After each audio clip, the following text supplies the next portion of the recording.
شمال کے بلند پہاڑوں کے درمیان ایک سلطنت آباد تھی جس کا نام زروان تھا۔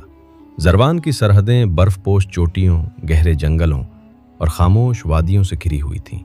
دن میں یہ سرزمین خوبصورت دکھائی دیتی، مگر رات ہوتے ہی اس پر ایسا سکوت اترتا جیسے پہاڑ خود کوئی راز چھپائے بیٹھے ہوں۔ زروان کے دل میں ایک قدیم قلعہ تھا، قلعہ سیاہ سنگ۔ اس قلعے کی دیواریں سیاہ پتھروں سے بنی تھیں اور لوگ کہتے تھے کہ ان پتھروں کو عام مزدوروں نے نہیں بلکہ وہ قیدی تراشتے تھے جو کبھی واپس اپنے گھروں کو نہ گئے۔ قلعے کے سب سے اونچے برج پر ہر رات ایک مشعل جلتی رہتی، خواہ آندھی ہو، بارش ہو یا برف۔ اگر کبھی وہ مشعل بجھ جاتی تو لوگ سمجھتے کہ قلعے کے اندر کوئی بڑا حادثہ ہونے والا ہے۔ سلطنت کا بادشاہ جلال الدین زریاب اپنے انصاف کے لیے مشہور تھا، مگر اس کی زندگی پر ایک گہرا سایہ تھا۔ اس کے ہاں کوئی اولاد نہ تھی۔ بادشاہ بوڑھا ہو رہا تھا اور دربار میں ہر شخص جانتا تھا کہ تخت کا وارث نہ ہونے کی وجہ سے سلطنت کمزور پڑ سکتی ہے۔ وزیر، سپہ سالار، قاضی اور امیر سب اپنے اپنے دل میں تخت کے خواب دیکھتے تھے، مگر کوئی زبان سے کچھ نہ کہتا۔ ایک شام جب آسمان پر سیاہ بادل چھا گئے اور پہاڑوں سے سرد ہوا چلنے لگی، قلعے کے دروازے پر ایک فقیر آیا۔ اس کی داڑھی برف جیسی سفید تھی، آنکھیں انگاروں کی طرح چمک رہی تھیں اور ہاتھ میں لکڑی کا ایک پرانا عصا تھا۔ دربانوں نے اسے روکنا چاہا، مگر اس نے صرف اتنا کہا، بادشاہ سے کہو تقدیر کا پیغام آیا ہے۔ یہ جملہ سنتے ہی دربانوں کے چہرے بدل گئے۔ زروان میں تقدیر کا پیغام ایک خوفناک بات سمجھی جاتی تھی۔ پرانے لوگ کہتے تھے کہ جس بادشاہ کے پاس ایسا پیغام آئے اس کی سلطنت یا تو بچ جاتی ہے یا ہمیشہ کے لیے مٹ جاتی ہے۔ فقیر کو دربار میں لایا گیا۔ بادشاہ تخت پر بیٹھا تھا۔ اس کے دائیں وزیر اعظم سمر کھڑا تھا اور بائیں طرف سپہ سالار بہرام۔ فقیر نے جھک کر سلام نہ کیا، وہ سیدھا بادشاہ کی آنکھوں میں دیکھتا رہا۔ بادشاہ نے سخت آواز میں پوچھا، تو کون ہے؟ فقیر نے جواب دیا، میں وہ نہیں جو دکھائی دیتا ہوں، میں وہ بات لایا ہوں جس سے تم برسوں بھاگتے رہے ہو۔ دربار میں خاموشی چھا گئی۔ فقیر نے اپنی چادر کے اندر سے ایک چھوٹا سا پتھر نکالا۔ پتھر سیاہ تھا، مگر اس کے اندر نیلی روشنی دھلک رہی تھی۔ اس نے پتھر بادشاہ کے سامنے رکھ دیا اور کہا، اسے پتھر تقدیر کہتے ہیں۔ آج رات 12ویں پہر قلعے کے نیچے دفن پرانے حجرے کا دروازہ کھلے گا۔ وہاں تمہیں اپنے وارث کا نام ملے گا، مگر یاد رکھو جو نام وہاں لکھا ہوگا اسے کوئی طاقت بدل نہیں سکے گی۔ بادشاہ کا چہرہ زرد پڑ گیا۔ وزیر سمر نے فوراً کہا، یہ دھوکہ ہے حضور، سلطنت کے دشمن ایسے ہی جادو ٹونے سے خوف پھیلاتے ہیں۔ فقیر مسکرایا، وزیر تمہارا خوف تمہاری زبان سے پہلے بول رہا ہے۔ سمر کی آنکھوں میں غصہ چمکا، مگر وہ خاموش رہا۔ بادشاہ نے فقیر سے پوچھا، اگر میں اس حجرے میں نہ جاؤں تو؟ فقیر نے آہستہ سے جواب دیا، پھر تقدیر تمہارے پاس خود آئے گی، مگر اس وقت تمہارے پاس فیصلہ کرنے کا اختیار نہ ہوگا۔ یہ کہہ کر فقیر پلٹا اور دربار سے نکل گیا۔ سپاہی اس کے پیچھے بھاگے، مگر قلعے کے دروازے تک پہنچتے پہنچتے وہ غائب ہو چکا تھا۔ صرف برف پر اس کے قدموں کے نشان باقی تھے جو قلعے سے باہر نہیں بلکہ قلعے کی طرف آتے ہوئے دکھائی دیتے تھے۔ رات گہری ہوتی گئی، بارش شروع ہو گئی۔ قلعے کے برج پر جلتی ہوئی مشعل اچانک لرزنے لگی۔ بادشاہ اپنے کمرے میں بے چین ٹہلتا رہا۔ 12ویں پہر کے قریب زمین کے نیچے سے ایک ہلکی سی گونج اٹھی، جیسے کوئی پرانا دروازہ صدیوں بعد کروٹ لے رہا ہو۔ اسی لمحے قلعے کی سب سے پرانی دیوار میں ایک شگاف نمودار ہوا اور اس شگاف کے اندر سے نیلی روشنی پھوٹنے لگی۔ بادشاہ جلال الدین زریاب نے جب دیوار میں نیلی روشنی دیکھی تو اس کا دل زور زور سے دھڑکنے لگا۔ وہ بچپن سے اس دیوار کے بارے میں کہانیاں سنتا آیا تھا۔ کہا جاتا تھا کہ قلعہ سیاہ سنگ بننے سے بھی پہلے یہاں ایک زیر زمین خانقاہ تھی، جہاں پرانے زمانے کے دانا لوگ ستاروں کی چال دیکھ کر بادشاہوں کی قسمت لکھا کرتے تھے۔ مگر ایک رات وہ خانقاہ زمین میں دھس گئی اور اس کے بعد کوئی اس تک نہ پہنچ سکا۔ بادشاہ نے اپنے خاص خادم عیسیٰ کو بلایا اور حکم دیا کہ صرف 3 آدمی اس کے ساتھ چلیں گے، وزیر سامر، سپہ سالار بہرام اور قلعے کا بوڑھا کاتب نجم الدین۔